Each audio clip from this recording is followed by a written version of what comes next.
안녕하세요. 저는 30대 초반의 남자입니다. 지금부터 들려드릴 이야기는 어떻게 보면 많은 분들에게 손가락질을 받을 수도 있지만 제가 생각하기에는 나라마다의 문화가 다르기에 무조건적인 잘못된 만남은 아니라고 생각합니다. 단도직입적으로 말씀드리면 저는 제 사촌 누나를 이 세상 누구보다도 많이 사랑합니다. 단순히 어린 마음으로 순간의 감정으로 쉽게 빠져든 게 아니라 제 목숨을 바칠 수 있을 만큼 사랑하고 있죠. 참 아이러니합니다. 어떤 나라는 사촌 간의 결혼이 가능한 곳도 있는데 우리나라에서는 이런 만남과 결혼이 결코 일어날 수 없는 일이라고 하니 말이죠. 그렇다고 처음부터 무턱대고 사촌 누나와 사랑에 빠져버린 건 절대로 아니었습니다. 정말 세상에서 일어나는 많은 사연들을 보면서 어떻게 저런 일이 있을까 싶었지만 그런 말도 안 되는 일이 저에게도 결국 일어나고 말았던 거죠. 부디 제 사연을 읽어주시면서 무조건적인 잘못된 만남이라고 지적하기보다는 보다 나은 방법을 알려주시거나 부디 긍정적인 시선으로 바라봐 주셨으면 좋겠습니다. 왜냐하면 굳이 저를 질타하지 않으셔도 저는 충분히 많이 힘들기 때문입니다. 저는 어릴 때부터 외가댁 식구들은 자주 만나지는 않았지만 친가댁에 있는 둘째 고모네와는 유독 가까웠고 사촌들 간의 우애가 깊었습니다. 둘째 고모가 저희 아버지와 어릴 때부터 너무 잘 지내왔기에 그런 환경이 조성되었던 거죠. 아무튼 둘째 고모네는 고모부께서 외국에서 사업을 크게 하셨기에 형편이 아주 좋았습니다. 그래서 여름 휴가나 겨울 휴가 때 항상 저희 집으로 딸들을 데리고 오시곤 했었죠. 그것도 잠깐 와서 며칠 정도를 지내고 가는 수준이 아니었고 한번 내려오면 방학 기간이 끝날 때까지 오랜 시간을 머물고는 했었습니다. 그때는 그런 방문이 좋기도 하면서도 정말 싫기도 했었습니다. 어린 나이에 혼자 놀지 않아서 좋기는 했지만 TV를 보려고 할 때면 박터지게 싸우고 그랬기 때문이죠. 심지어 저는 외동 아들이어서 혼자였는데 고모네 딸은 3명이었습니다. 첫째 누나는 저보다 2살이 많았고 나머지 동생 둘은 저와 동갑과 2살 아래였었죠. 그래서 같이 친하게 잘 놀다가도 막상 싸우기만 하면 저 혼자 3명에게 둘러싸여서 엄청 울었던 기억이 나네요. 그리고 첫째 누나가 저보다 나이도 많았었고 그때 당시에는 누나가 저보다 키도 컸고 힘도 강했기 때문에 저는 말 한마디 대꾸도 할 수가 없었고 억울한 감정이 많이 들었습니다. 어떻게 보면 집주인이 손님한테 안방을 빼앗겨 버린 그런 기분이었던 것 같네요. 아무튼 그렇게 몇 년 동안을 고모네 식구들한테 당하다 보니 저는 너무 짜증이 났었습니다. 학교를 다닐 때는 충분한 시간이 주어지지 않아서 실컷 놀지 못하다가 방학에 실컷 놀려고 하면 고모네가 와서 사촌들에게 제 놀이 수단을 모든 걸 빼앗겼기 때문이었죠. 지금 생각해보면 그때는 제가 사촌 누나보다 키가 커지고 힘이 강해지면 꼭 복수하리라고 이를 갈았던 것 같습니다. 그만큼 사촌 누나에 대한 증오와 분노심이 컸었던 거죠. 그런데 결국에는 제 바람과 달리 그런 복수는 이루어질 수가 없었습니다. 왜냐하면 그렇게 친하게 지내던 고모네는 고모부와의 상의 끝에 미국으로 이민을 가기로 했기 때문이었죠. 그렇게 저는 나름대로 평화를 쟁취하게 되었고 나이가 들어갈수록 그런 기억들은 희미해져 갔습니다. 물론 몇 년 동안 친남매들처럼 아주 가깝게 지냈었기 때문에 한 번씩은 연락을 주고받고는 했었죠. 하지만 고모네 첫째 딸인 사촌 누나와는 단 한 통의 연락도 주고받지 않았습니다. 왜냐하면 어릴 때 증오심이 쉽게 가시지 않아서 그랬던 건 아니었고 사촌 누나는 이민을 가서도 혼자서 어린 나이에 독립을 하게 되었고 자취를 했었다고 하더라고요. 그래서 굳이 따로 사촌 누나에게 연락하고 싶은 생각도 없었기에 자연스럽게 연락을 주고 받지 않았던 거죠. 아무튼 그렇게 어릴 때 있었던 모든 기억들이 희미해질 만큼 시간이 흘렀고 저는 20살이 되었습니다. 남들과 다르지 않게 평범한 삶을 택하게 되었기에 그저 그런 평범한 4년제 대학교를 들어가게 되었죠. 삶이 미지근했던 저는 1년 동안은 대학 생활을 대충 어슬렁 다녔습니다. 그러고서 빠르지도 느리지도 않게 곧바로 군대를 다녀왔습니다. 군대에서 지내다 보니 제 인생에 대한 회의감이 절실하게 느껴졌고 저는 곧바로 편입을 위해 재수를 하게 되었죠. 다른 사람들은 전역 이후에 대부분 군대에서 보낸 시간을 보상받는다는 명목하에 사람들끼리 어울려서 술을 마시고 흥청망청 놀 시간에 저는 그러지 않았습니다. 저는 정말 1년이란 시간 동안 정신이 나간 사람처럼 공부를 했습니다. 친구들이 제게 독하다고 욕을 하고 저주를 퍼부을 정도였습니다. 솔직히 그런 게 내 인생에 도움을 주는 건 전혀 없었기에 가볍게 무시했었죠. 그래서 엄마의 휴대폰을 잠시 사용해서 연락이 안 될 거라고 통보를 한 뒤에 제 휴대폰은 개통조차 하지를 않았습니다. 그때 당시에 제 하루 일과는 정말 처절했습니다. 잠을 자다가 일어나면 공부로 시작해서 밥 먹는 시간과 화장실을 가는 시간을 제외하고는 오로지 하루 종일 공부만을 하면서 시간을 보냈습니다. 그로 인해서 코피는 하루라도 안 흘리면 이상할 정도였었고 여름에는 하루 종일 앉아있는 탓에 엉덩이에 땀띠가 너무 심각해져서 병원까지 다닐 정도였었죠. 그렇게 1년 동안 공부를 열심히 한 끝에 수능을 보게 됐습니다. 결과는 생각보다는 잘 나왔지만 결국 정말 아주 아쉽게 제가 바라던 대학교에는 떨어지고 말았습니다. 그래서 두 번째 지망하던 학교를 가느냐 아니면 1년을 더 준비를 하느냐의 기로에 서게 되었죠. 사실 말이 기로에 서게 된 거였지 제 뜻은 확고했었습니다. 공부를 시작할 때 목표는 오로지 한 곳이었기 때문이죠. 하지만 부모님의 눈에는 제 모습이 너무 처참했기에 제게 그 정도면 됐다며 두 번째로 지망한 학교로 가라고 하셨습니다. 저 또한 너무 힘든 1년을 지나왔기에 포기하고 싶은 마음도 굴뚝 같았죠. 하지만 결국 저는 고집을 부렸고 1년을 더 준비하기로 했습니다. 고통의 시간은 또다시 시작되었고 또다시 수능을 앞두고 어머니께서 오시더라고요. 어머니는 본인도 미신은 절대로 안 믿는데 지푸라기라도 잡는 심정으로 계명을 하는 게 어떠냐고 하시더군요. 저를 위해서 매일같이 기도를 드리러 다니시다가 만난 분에게 제 이야기를 했더니 이름이 뭔가 제 앞길을 자꾸만 가로막는다며 계명을 권하셨다고 하더라고요. 별로 고민할 것도 없었고 그러자고 했습니다. 제 이름에 큰 미련도 없었거니와 조금의 가능성이라도 더 생긴다면 뭐라도 하고 싶었으니깐요. 그리고 도저히 이 지옥 같은 시간을 더 이상은 할 자신이 없었거든요. 그렇게 계명을 하고 나서 저는 또다시 수능을 치르게 되었습니다. 결론을 말씀드리면 꿈은 이루어졌습니다. 제가 그토록 원하던 대학교에 합격을 하게 되었던 거죠. 그래서 제 인생은 군대를 가기 전과 후가 정말 완벽하게 달라지게 되었습니다.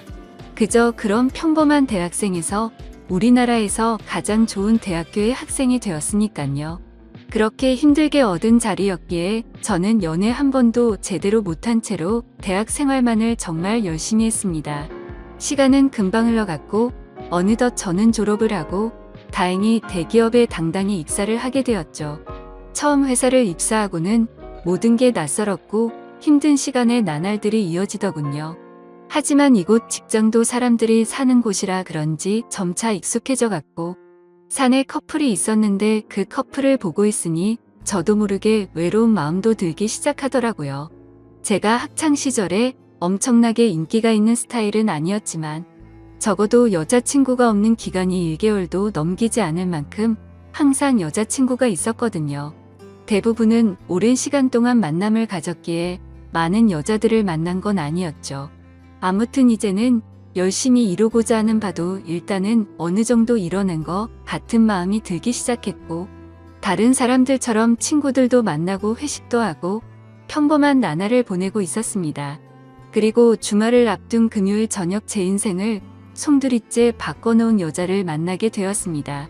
그날은 모처럼 회사를 마치고 친구들과 강남에 있는 술집에서 자리를 가졌고 술에 취한 나머지 평소에 거들떠도 보지 않던 감성주점의 술집으로 향했습니다.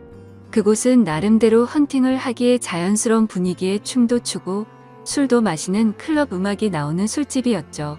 저는 시끄러운 곳은 그렇게 좋아하지 않는 성격이어서 별로 재미가 없었습니다. 그런데 참 눈이 즐겁긴 하더라고요. 어린 사람들이 신나게 꾸미고 와서 그런지 하나같이 잘생기고 예쁜 사람들 투성이었죠. 그렇게 한참을 놀다가 제 눈에 띄는 한 사람이 있었는데 그녀를 보자마자 첫눈에 사랑에 빠지는 기분이 들었습니다. 왜 그렇게 생각할 정도였냐면 저는 평생 여자에게 번호를 물어본 적이 없었는데 그 여자를 놓치고 싶지 않은 마음에 정신이 나갔던 건지 저도 모르게 그녀에게 다가가서 대뜸 번호를 물어봤던 거죠. 그녀는 시끄러운 소리에 네? 라고 되물었고 저는 다시 한번 번호 좀 알려주실 수 없냐고 물어봤습니다. 그러자 그녀는 죄송한데 남자친구가 있다며 정중하게 거절을 하더라고요. 그때 돌아섰으면 됐을걸. 자존심 구겨지게 친구로라도 지내고 싶다며 재차 물어봤습니다. 그녀는 다시 한번 죄송하다고 하고는 그 자리를 떠나더군요. 생애 처음으로 번호를 따본 거였는데 거절을 당해서 너무 창피해 죽겠더라고요. 쥐구멍이라도 숨고 싶은 심정이 이런 건가 싶었습니다. 그런데 그런 창피한 감정보다도 그녀의 연락처를 받지 못한 게 더 상심이 컸습니다. 또다시 다가가서 말을 걸면 이상한 사람으로 볼까 봐서 차마 다가가지 못했죠. 그렇게 조용히 술을 마시면서 그날 그곳에서 오로지 그녀만 쳐다보다가 집으로 돌아갔습니다. 집에 와서도 용기를 다시 내볼 걸 그랬나 생각도 들었고 정말 아쉬운 마음에 밤새도록 잠을 설쳤었던 기억이 나네요. 사실 스쳐가는 인연이라고 생각하면 며칠 정도 지나면 금방 잊혀져야 정상인데 그로부터 3달 정도가 지났을 무렵에도 문득 그때 그날의 그녀가 생각나서 환장할 노릇이더라고요. 해변가에서 모래벌판에서 바늘 찾기라도 하는 심정으로 3달 사이에 10번도 넘게 그곳에 다시 가봤었습니다. 하지만 결코 다시 마주칠 수가 없어서 운명이 아닌가 보다 하고 포기하고 있었죠. 그렇게 아무 생각 없이 탕비실에서 커피를 타고 있다가 옆을 봤는데 드라마에서 보는 장면처럼 저는 너무나도 깜짝 놀라서 커피를 떨어뜨리고 말았습니다. 왜냐하면 그토록 찾아 헤매던 바로 그녀가 제 눈앞에 있었으니깐요. 그녀는 저를 보면서 이 사람이 왜 이러지 싶은 표정으로 저를 쳐다보고 있었고 저는 혹시라도 커피가 튀었을까봐 죄송하다고 고개를 숙여 사과를 했습니다. 그러자 그녀는 생긋 웃으며 저는 괜찮다며 본의 아니게 놀라게 해드려서 죄송하다고 하더라고요. 그렇게 어색한 인사를 뒤로하고 그녀의 명찰을 보니 저희 회사 명찰을 달고 있었습니다. 이게 웬걸 정말 하늘에서 내려준 운명이 이런 거구나 싶어서 너무 기뻤습니다. 기쁜 마음을 최대한 가라앉히며 조심스럽게 그녀에게 물어봤죠. 혹시 이번에 신입 공채로 들어오신 거냐고 물어보자 그녀는 고개를 끄덕이면서 잘 부탁드린다고 대답을 하더군요. 다행스럽게도 몇 달 전 제가 번호를 물어본 사람인 건 전혀 모르는 눈치더라고요.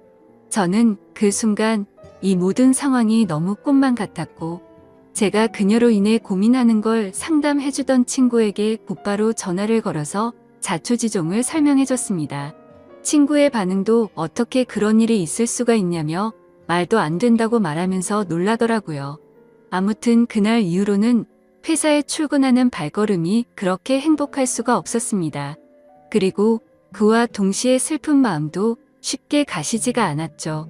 왜냐하면 그녀의 손에는 커플링으로 보이는 반지가 끼어져 있었고 그동안 멍청하게 잊고 지냈던 생각이 들었습니다. 그녀는 제게 남자친구가 있었다고 한 사실이었죠. 사실 기억을 못하지는 않았지만 연락처를 달라고 하면 대충 거절하려고 남자친구가 있다고 거짓으로 대답하는 그런 거라고 믿고 싶었던 것 같습니다. 그렇게 또다시 저는 그때 감성주점에서 멀리서 쳐다만 보고 있던 제 자신을 또 보고 있는 기분이었죠. 그때 그런 생각이 들었습니다. 골키퍼가 있다고 골이 안 들어가나? 결혼을 한 것도 아니고 법적으로 문제가 되는 것도 아닌데 최선을 다해보자 싶더라고요.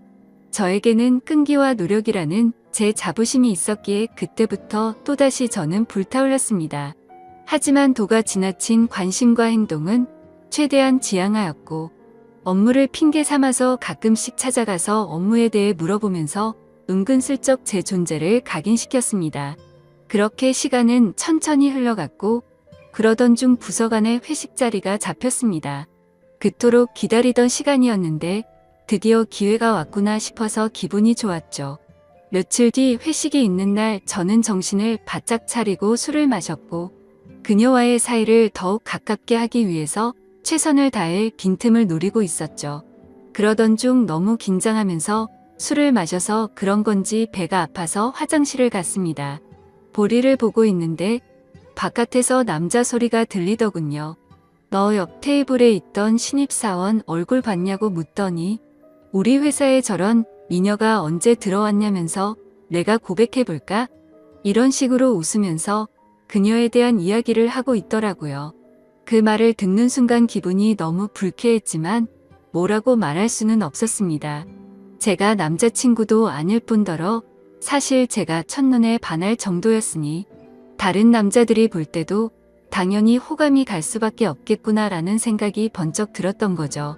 그래서 저는 이러다가는 별의 별 사람들이 다 고백하겠다고 생각하고 조금 더 적극적으로 그녀에게 다가가야겠다라고 생각을 고쳐먹었습니다. 결국 사람들이 너무 많이 모여있던 회식 자리에서는 도저히 가까워지기가 어려워서 목적 달성에 실패했고 그날 이후로는 조금 더 적극적으로 그녀에게 다가가려고 마음을 먹고 출근을 했죠. 멀리서 그녀가 혼자서 탕비실을 들어가는 모습을 보게 되었고 저는 심호흡을 하고는 그녀를 따라서 탕비실로 들어갔습니다. 그런데 마침 탕비실에서 나오던 그녀의 커피가 제 와이셔츠에 쏟겨버리고 말았던 거죠. 순간적으로 깜짝 놀라긴 했지만 이게 무슨 횡재냐 싶었습니다. 그녀는 너무 깜짝 놀라면서 죄송하다면서 어떡하냐고 발을 동동 굴리는데 그 모습조차 너무 귀엽더라고요. 당황해하던 그녀는 제 옷을 빨아서 드라이 클리닝까지 해서 가져다 드릴 테니 자신에게 달라고 하더군요. 그래서 저는 탈의실에 있던 와이셔츠로 갈아입고서 점심시간에 맞춰서 그녀에게 제 셔츠를 전해줬습니다. 그녀는 금방 새 옷처럼 세탁해온다고 말하길래 그러지 말고 점심시간인데 같이 나가서 식사하고 맡기자고 했고 그녀와 저는 처음으로 둘이서 밥을 먹으러 나갔습니다. 밥을 먹으러 나란히 앉아있는데 기분이 너무 좋았습니다. 마치 연인이 데이트하러 나와서 밥을 먹는 기분이 들었기 때문이었죠. 그녀는 또다시 자신의 잘못을 사과하면서 어쩔 줄 몰라 하길래 저는 그렇게 죄송하면 부탁 하나만 들어달라고 말을 했습니다. 무슨 부탁이냐고 물어보는 그녀에게 오늘 술 한잔 마시고 싶은데 친구들이 전부 약속이 있다고 해서 시간 괜찮으면 회사 마치고 술이나 한잔 사주면 안 되겠냐고 물어봤죠. 그녀는 잠깐 망설이더니 제 생각을 아는지 모르는지 알겠다면서 그러겠다고 대답을 하더라고요. 대답을 듣자마자 기분이 너무 좋았습니다. 생각하지도 못한 사고로 인해서 둘이서 밥도 먹고 술도 마실 수 있었으니 말이죠. 그렇게 그녀와의 단 둘이서 먹는 첫 식사를 끝마치고 같이 세탁소에 들려서 옷을 맡기고는 퇴근 후 다시 그녀와 단둘이서 만났습니다. 그녀에게 배고프지 않냐며 뭘 좋아하냐고 물어보자 제가 먹고 싶은 곳으로 가자고 대답을 하더군요. 그래서 어디로 갈지 고민하는 척을 했지만 사실 이미 그녀와 갈 곳은 정해져 있었습니다. 회사 근처에 자리하고 있는 고급스럽고 조용한 술집인데 분위기가 너무 좋아서 주말에는 예약도 안 되고 줄을 서야지 겨우 자리를 잡을 수 있을 정도로 인기가 많은 곳이었죠. 그날은 평일이었기에 저는 둘이서 조용히 있기 위해 조용한 창가 쪽으로 미리 예약을 해두었지만 괜히 그녀에게 제 속이 보일까 봐서 종업원에게 자리가 없는 척 그곳으로 안내해달라고 미리 부탁을 해두었습니다. 그녀와 저는 술집으로 들어갔고 카운터에 있던 종업원은 제가 말했던 색상의 넥타이를 보고는 저와 서로 눈빛으로 신호를 주고받았고 미리 약속해두었던 창가 쪽에 제일 조용한 곳으로 자리를 안내해주더군요. 그녀는 자리에 앉자마자 이렇게 좋은 곳은 한국 들어오고서 처음 와본다며 좋아하더라고요. 그 말을 듣고 한국에서 지낸 게 아니냐고 물어보자 이민을 가서 학창 시절을 다 미국에서 보냈다고 대답을 했고 이 회사에 입사를 하기 위해서 몇 달 전에 한국으로 들어온 거라고 말하더군요. 그래서 굳이 왜 미국에서 회사를 다니지 않고 우리나라로 들어온 거냐고 물어보자 오랫동안 미국 생활을 했는데 본인은 우리나라에서 살고 싶었다고 하더라고요. 그렇게 저는 두근거리는 마음을 최대한 드러내지 않으면서 자연스러운 대화를 이어갔고 술이 점점 취해가게 되자 그녀와 저는 서로가 농담도 주고받을 정도로 점점 가까워지고 있었습니다. 그러다가 저는 술 기운을 빌려서 그녀에게 적극적인 자세로 물어봤죠. 손에 낀 반지는 커플링인 것 같은데 한국에 들어온 지 얼마 안 됐을 텐데 남자친구는 한국에 있는 건지 미국에 있는 건지 물어봤습니다. 그녀는 손가락에 있는 반지를 만지더니 웃으면서 대답했습니다. 이거 미국에서 저희 아버지가 선물해 준 거라고 하더라고요. 그러면서 한국 와서 남자들이 너무 많이 말을 걸어서 귀찮은 마음에 이 손가락에 끼고 있었던 거라고 대답하더군요. 그 순간 천국에 있으면 이런 기분인 건가 싶으면서 구름에 앉은 것처럼 기분이 좋았습니다. 그동안 가장 마음에 걸렸던 게 그녀의 남자친구였는데 사실은 남자친구가 없다라고 하는 순간 모든 걱정이 눈 녹듯이 사라지게 된 거죠. 저는 그녀에게 조금 더 다가가고 싶은 마음은 굴뚝 같았지만 아무래도 수많은 남자들이 이런 모습을 보였을 테니 저는 그러지 않으려고 조심했습니다. 그런 모습이 그녀의 호기심을 자극시켰던 건지 약간은 무뚝뚝하게 행동하는 저에게 그녀는 관심을 갖기 시작했는지 제게도 질문을 하더라고요. 선배님은 여자친구 혹시 있으세요? 라고 물어봐서 저는 없다고 대답을 했죠. 그러자 그녀는 그러시구나 대답을 하는데 약간은 입꼬리가 올라가는 모습을 보았습니다. 뭔가 순간적으로 그녀도 내게 관심이 있을 수도 있겠구나 싶더라고요. 그때부터 들뜬 기분으로 소주 대신 위스키도 괜찮냐고 그녀에게 물어봤고 곧바로 위스키를 마시기 시작했습니다. 제 인생에서 제 돈 주고 마시는 가장 비싼 위스키여서 그런지 술이 정말 술술 넘어오는데 취기도 엄청 빨리 올라오더라고요. 그래서 저도 모르게 그동안 있었던 모든 일들에 대해서 그녀에게 모두 밝히고 말았습니다. 몇 달 전 우연히 만나서 첫눈에 반하게 되었다는 사실부터 시작해서 너무 성급하게 말을 걸었던 게 후회돼서 몇 달 동안 그곳에 찾아간 것도 이야기했고 회사에서 처음 만난 순간부터 너무 꿈만 같아서 오늘 이렇게 술을 마시러 오는 순간까지 이 모든 것들이 기적인 것만 같고 행복하다고 제 진심을 담아서 고백했습니다.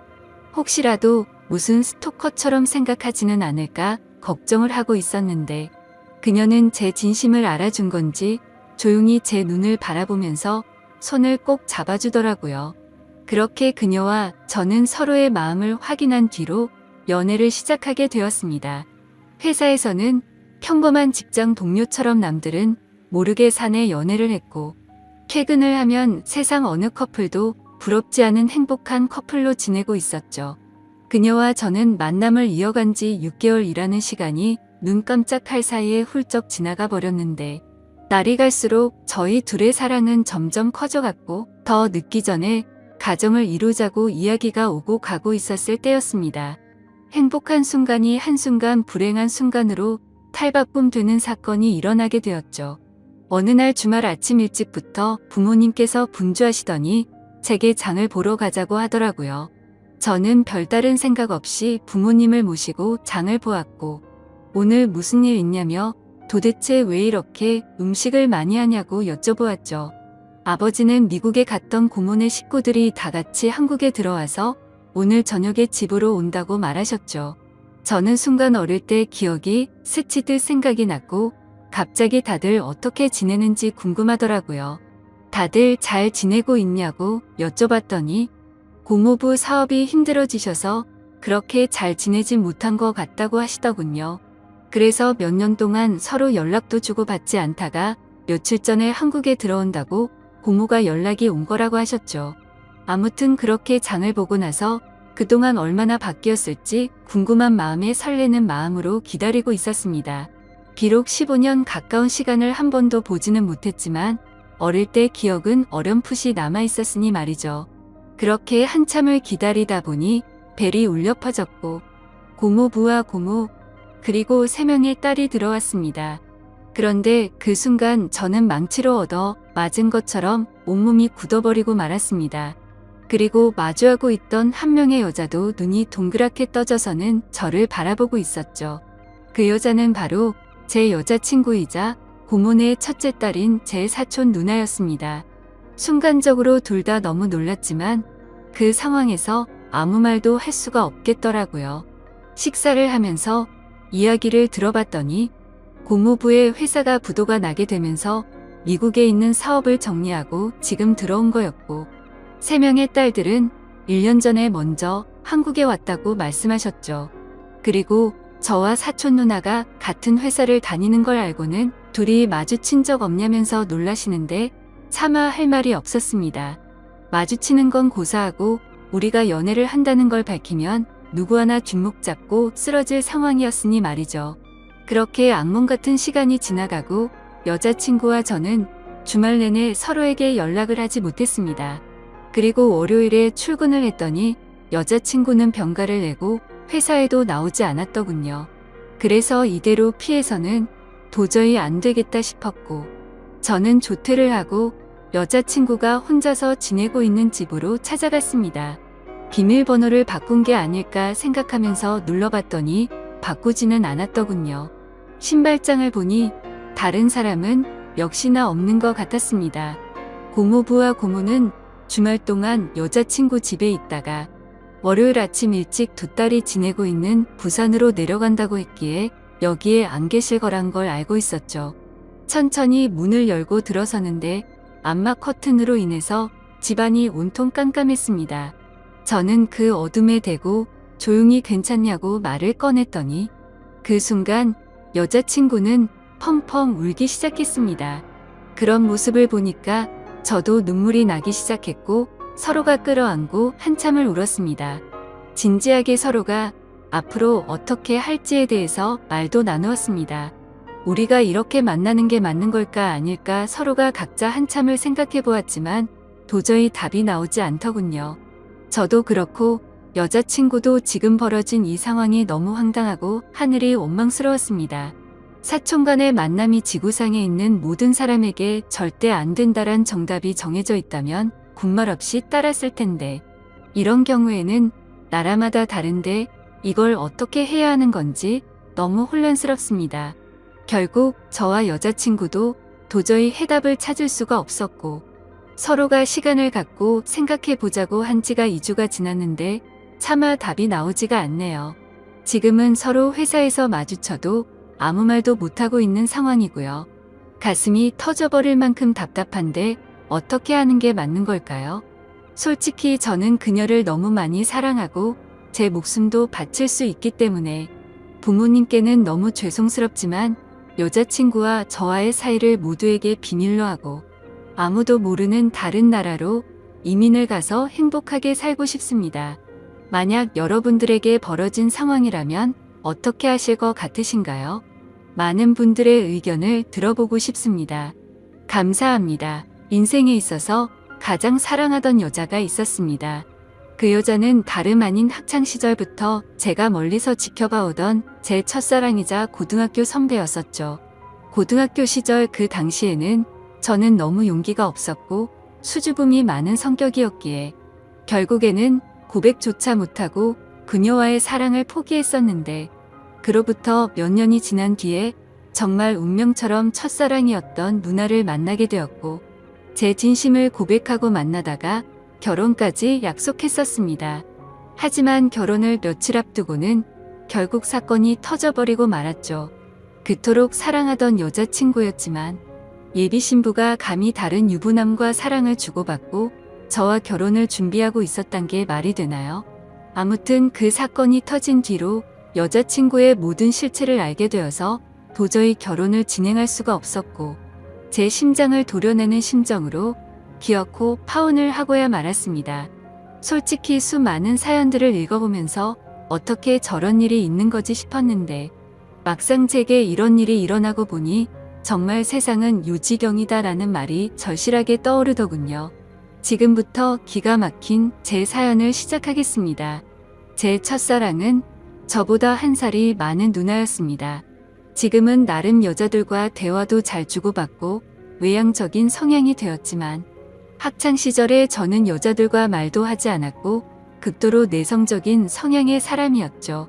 그러다 보니 당연히 첫사랑 누나를 마주치면 말 한마디조차 꺼내지 못하는 겁쟁이였습니다.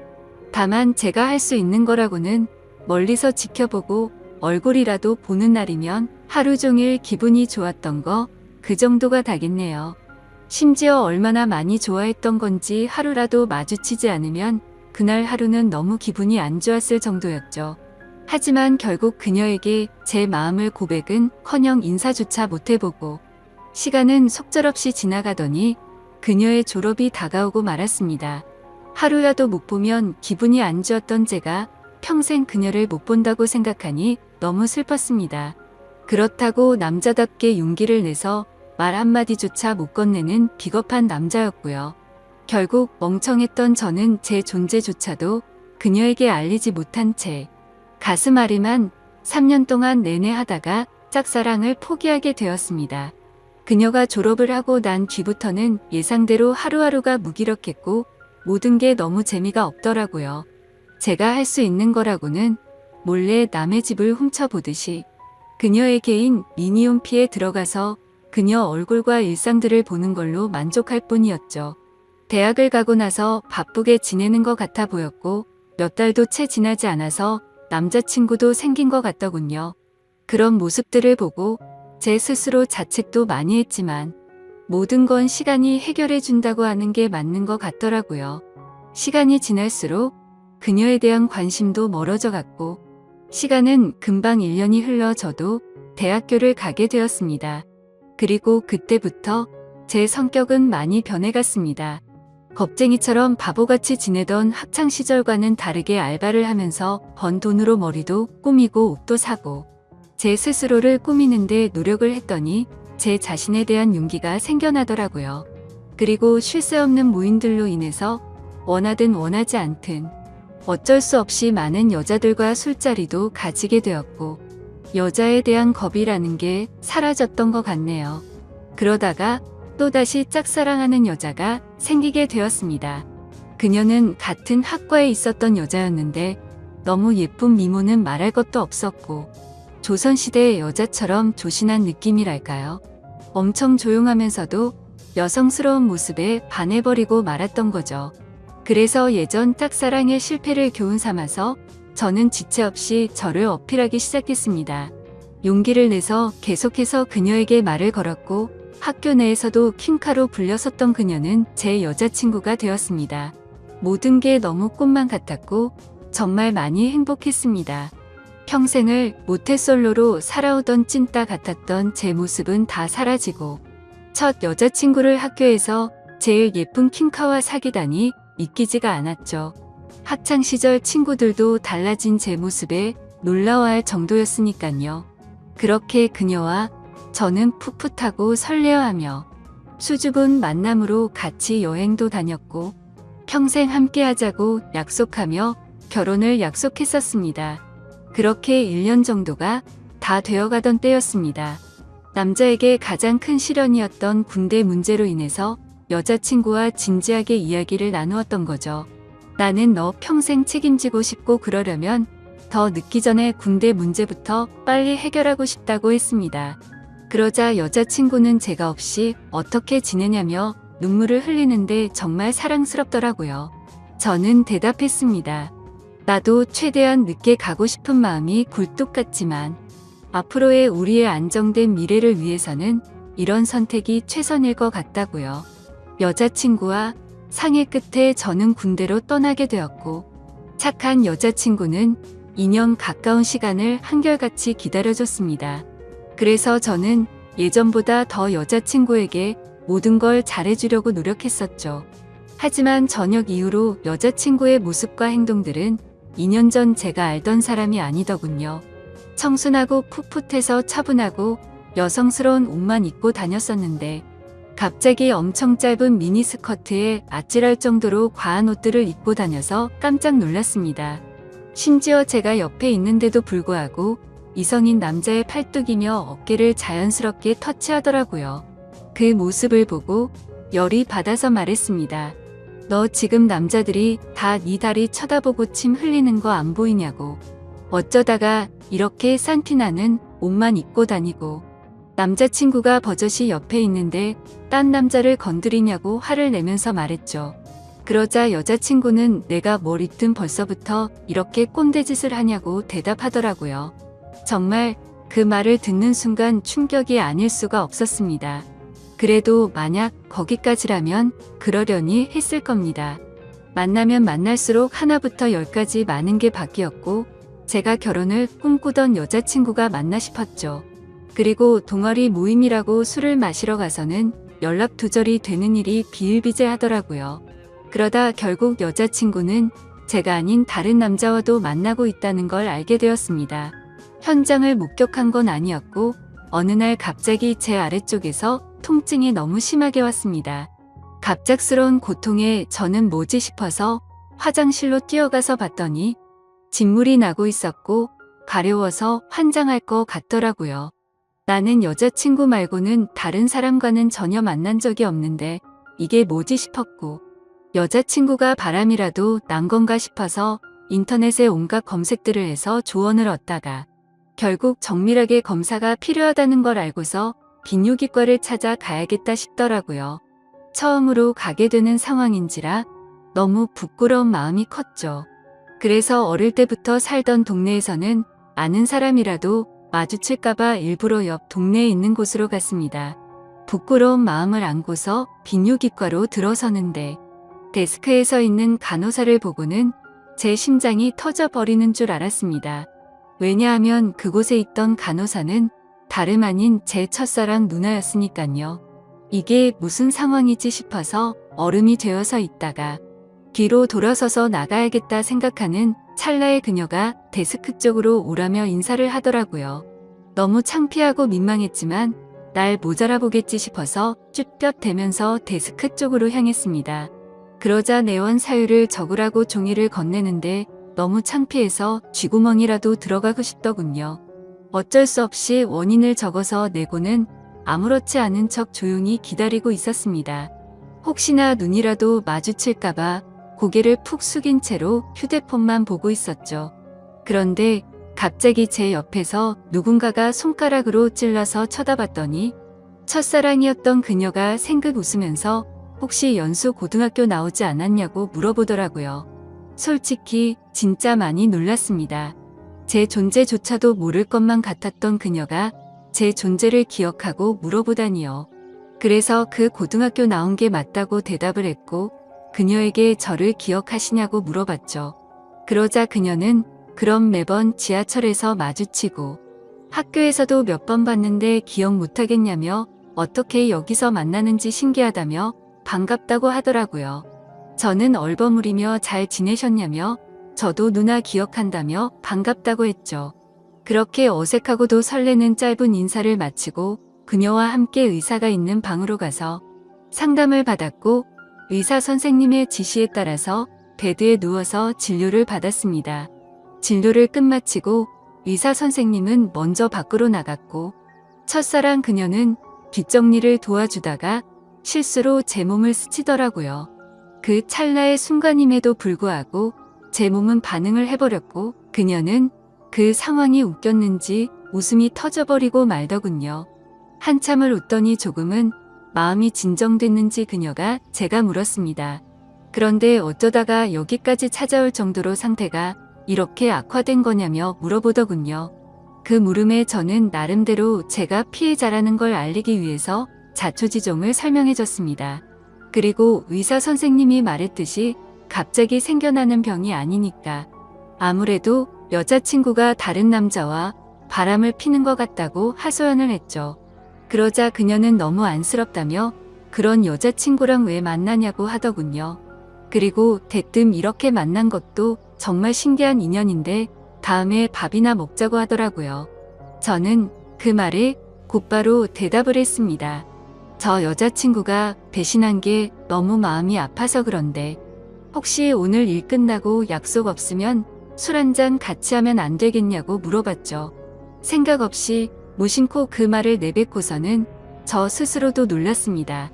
예전에는 인사 한마디도 못 건네던 겁쟁이였던 제가 제 스스로도 많이 변했다란 걸 깨달았기 때문이었죠.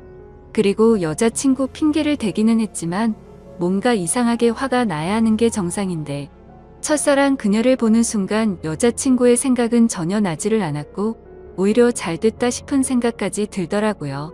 그렇게 침울해 하는 척 하고 있으니 그녀는 약속이 있기는 한데 얼마나 마음이 아플지 아니까 약속을 취소해보겠다고 말하더군요. 겉으로는 슬픈 척하지만 속으로는 만세를 부르는 심정이었죠. 꿈에 그리던 그녀와 말을 주고받은 것도 모자라서 같이 술을 마신다고 생각하니까 저도 모르게 행복했습니다. 그래서 저는 제 휴대폰을 건네면서 번호를 물어봤고 그토록 몇 년간을 바라던 그녀의 연락처를 얻게 되었습니다. 퇴근 시간이 6시니까 약속했던 친구랑 통화해보고서 나중에 연락을 준다더군요. 그때가 4시 정도였으니까 약속 시간까지 2시간이 남았는데 정말 시간이 군대에서 보다도 훨씬 더디게 가더라고요. 그렇게 근처 게임방에서 길게 느껴지는 그 시간을 한참 동안 기다리다 보니 문자 한 통이 왔습니다. 그녀에게서 온 문자 메시지였죠. 미안한데 친구가 오늘 너무 중요한 이야기를 할 게 있어서 약속을 미룰 수가 없을 것 같다고 하더라고요. 저는 혹시나 했던 그 메시지 내용에 너무 실망감이 커서 허탈해졌습니다. 그래서 어쩔 수 없죠라고 다음에 시간 나면 꼭 보자고 문자를 보냈죠. 그리고 나서 허탈한 마음과 여자친구의 배신감이 겹쳐서 오더니 너무 화가 나더군요.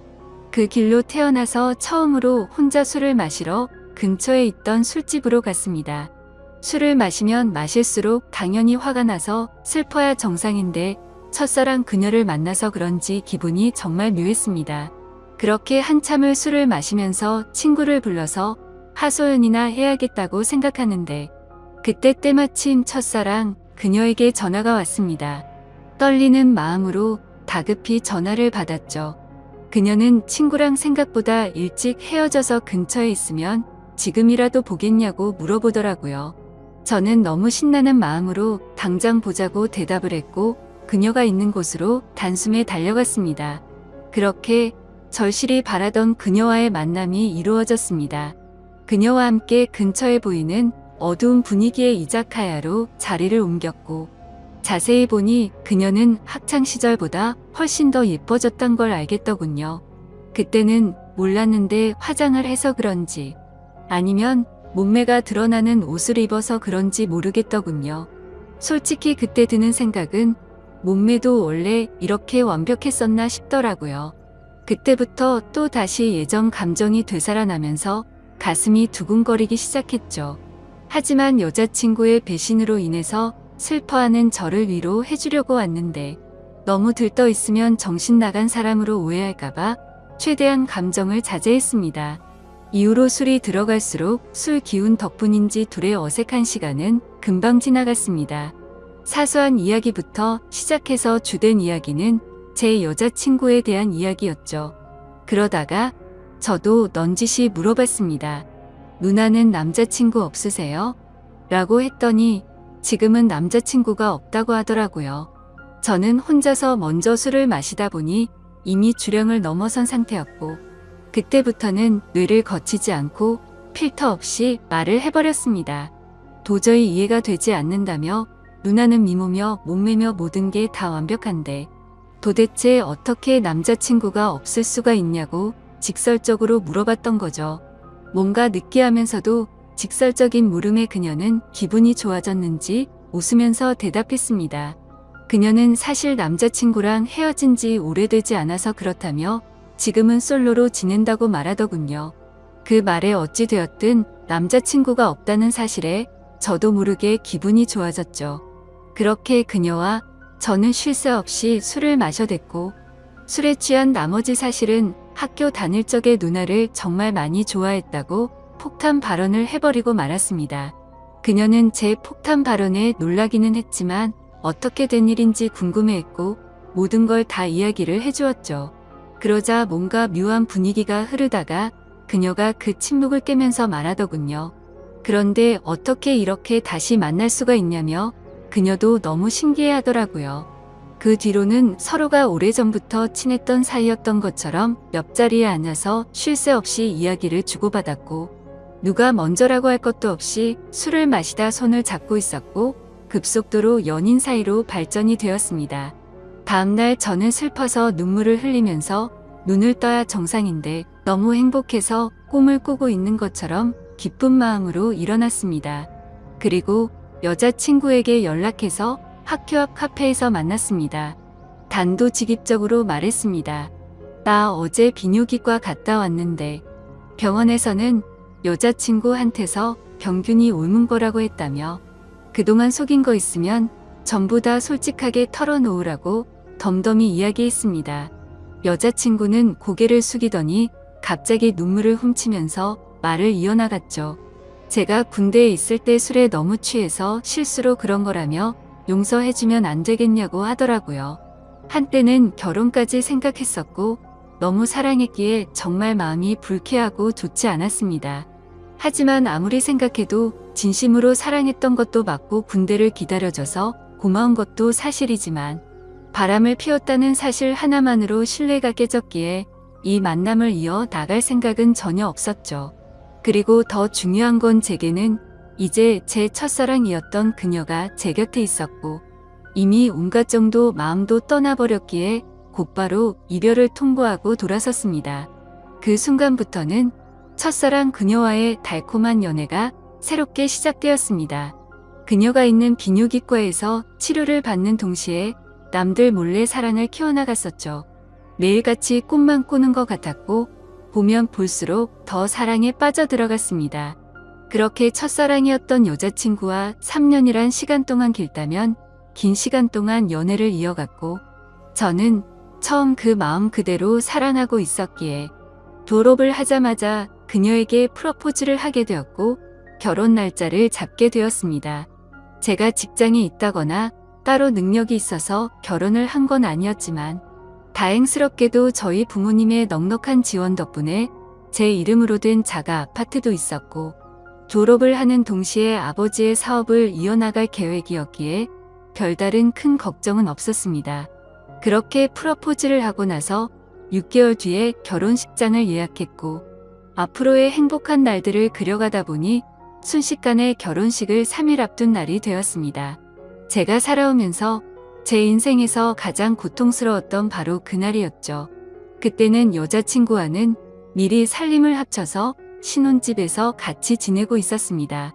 저는 평소와 다름없이 여자친구에게 오늘 몇 시쯤 들어오냐고 물어봤고 여자친구는 오늘을 끝으로 병원을 그만두게 되어서 마지막 회식을 하고 들어온다고 하더라고요.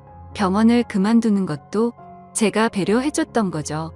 여자친구는 직장 스트레스가 많았지만 경제적 여유가 없었기에 계속 다니고 있었던 거였고 결혼하고 나서는 굳이 그런 스트레스 받을 필요 없고 경제적으로는 내가 여유롭게 해줄 테니 집안 살림만 하라고 했습니다. 지금 생각하면 웃긴 게 그 말이 끝나기가 무섭게 매일 맛있는 거 가득 해준다며 너무 좋아하면서 펄쩍 뛰었던 게 눈에 선하네요. 아무튼 여자친구는 회식을 하고 들어온 데서 저는 기다리다 깜빡 잠이 들었었죠. 눈을 떠보니 시간은 새벽 5시가 넘어가고 있었고 여자친구는 얼마나 술을 많이 마신 건지 옷도 그대로 입은 채로 제 옆에서 자고 있더군요. 그래서 저는 겉옷을 정리해주다가 여자친구 휴대폰이 떨어져서 주우려고 하는데 부재중 통화 표시창이 떠있길래 뭐지 싶더라고요. 솔직히 여자친구와 만나면서 믿음으로 만나왔기에 단 한 번도 휴대폰을 본 적이 없었습니다. 그런데 그날은 잠에서 덜 깨서 그랬던 건지 무슨 촉이 와서 그랬던 건지 뭔가 석연치가 않더군요. 그래서 자고 있는 여자친구의 지문으로 휴대폰을 열어봤더니 정말 기겁해서 쓰러질 뻔했습니다. 말 그대로 저는 판도라의 상자를 열어버리고 말았던 거였죠. 부재중에 찍힌 연락처에는 윤 팀장님이라고 되어 있었고 카톡 메시지를 봤더니 두 사람은 그냥 누가 봐도 불륜 사이였더군요. 결혼하기 싫고 팀장님 보고 싶다는 둥. 제주도에 또 가자고 하는 둥. 제게는 친구들과 여행 간다며 증거 사진도 보내줬었는데 사실은 팀장이라는 인간과 둘이서 여행을 갔다 온 거였습니다. 너무 충격적이어서 구역질이 나올 정도였고 가슴이 터져버릴 것 같았습니다. 윤 팀장이란 인간은 유부남의 나이도 40대가 넘어가는 사람이었고 저도 여자친구의 병원에 갔을 때도 몇 번 마주했기에 이게 도대체 뭐지 싶었습니다. 얼굴도 너무 평범하고 배까지 뒤룩뒤룩 나온 아저씨였는데 어떻게 이런 인간이랑 바람이 난 건지 이해가 안 되었습니다. 그리고 여자친구는 개인 블로그를 안 하는 걸로 알고 있는데 알림이 떠 있길래 들어가 봤습니다. 그런데 여자친구가 말로는 못할 그런 사진들을 가득 올려놨었고 수많은 남자들과 쪽지를 주고받은 내역들이 있더라고요. 그냥 한마디로 쉽게 말해서 모르는 남자들을 끊임없이 만나고 있었습니다. 내 전 여자친구가 바람 폈다고 인간 같지도 않다고 했다고 욕을 해주던 그 사람이 맞나 싶었습니다. 진짜 사랑하는 마음으로 믿고 만나왔는데 또다시 저는 배신을 당하고 말았던 거죠. 너무 억울하고 화가 나서 이 인간 같지도 않은 여자를 어떻게 해야 하나 싶더군요. 아무것도 모르는 척 결혼을 해서 평생 후회하게 해줘야 하는 건가? 아니면 주변에 아는 모든 사람들에게 이 증거 사진들을 전부 뿌려야 하는 건가? 온갖 생각이 다 들었고 눈물밖에 안 나더라고요. 그래서 일단 당장은 증거 자료들을 전부 다 백업시켜서 옮겨두고는 집 밖으로 나가서 정신이 나갈 정도로 술을 마셔버렸습니다. 제 연락을 받고 와준 친구는 냉정하게 처리해야 한다며 진정하라고 하더군요. 결국 저는 진흙탕에서 이런 여자와 같이 나뒹구는 건 잘못된 판단이라고 결론을 내렸습니다. 친구네 집에 가서 잠을 자고 일어났더니 여자친구에게서 부재중이 수십 통이 와 있었고 무슨 일 생긴 거냐며 문자며 카톡이며 엄청나게 와 있더라고요. 저는 그 연락을 모두 무시하고는 여자친구가 일하던 병원으로 찾아갔습니다. 윤 팀장이라는 그 인간이 아무런 일도 없었다는 듯이 친한 척하며 제게 인사를 하더군요. 그 모습을 보니 우라가 치밀어서 멱살을 잡고 온갖 욕을 퍼부으면서 소리 질렀습니다. 결혼해서 아이까지 있는 인간이 결혼을 앞둔 여자랑 붙어 먹냐고 크게 소리쳤죠. 순식간에 병원에 있는 모든 사람들이 난리가 나버렸고 결국 윤 팀장이라는 그놈과 저는 곧장 경찰서로 향했습니다. 그리고 병원에 있던 직원이 연락했는지 그놈의 아내가 경찰서로 찾아왔고 그놈을 보자마자 욕을 하고 울부짖으면서 또 한바탕 난리가 났습니다. 그래서 저는 그놈의 아내에게 모든 증거자료를 전달해줘버렸고 여자친구였던 그 사람에게는 지금까지의 일들에 대해서 다 말해주고 결혼은 없던 일이라고 통보를 해버렸습니다. 지금 그 일이 벌어진 지도 일주일이 지났고 그 여자는 아직도 제게 할 말이 있다고 하는데 도저히 얼굴을 보면 참을 수가 없을 것 같아서 회사도 안 나가고 집에 틀어박혀서 모든 연락을 무시하고 있습니다. 너무 많이 사랑했기에 전 여자친구와는 차원이 다를 만큼 슬프고 심장이 찢어지는 기분이네요. 그때와는 다르게 지금도 그녀가 눈앞에 아른거리는 게 제정신이 아닌 것 같습니다. 아마도 저는 정말 전생에 씻을 수 없는 죄를 지었나 보네요.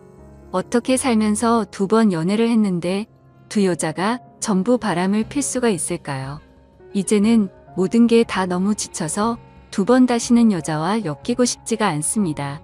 그런데 왜 멍청하게도 여자친구가 연락이 올 때마다 가슴이 아프고 보고 싶은 생각이 드는 걸까요? 정말 저는 태생이 멍청하고 미련한 사람인가 봅니다. 다른 분들은 아무리 사랑하는 여자친구라고 할지라도 모든 걸 다 믿지는 마셨으면 좋겠습니다. 진짜 믿는 도끼에 발등 찍히는 게 얼마나 아픈지 겪어보고 싶지 않다면 말이죠. 지금까지 바보 같은 제 인생사를 들어주셔서 감사합니다.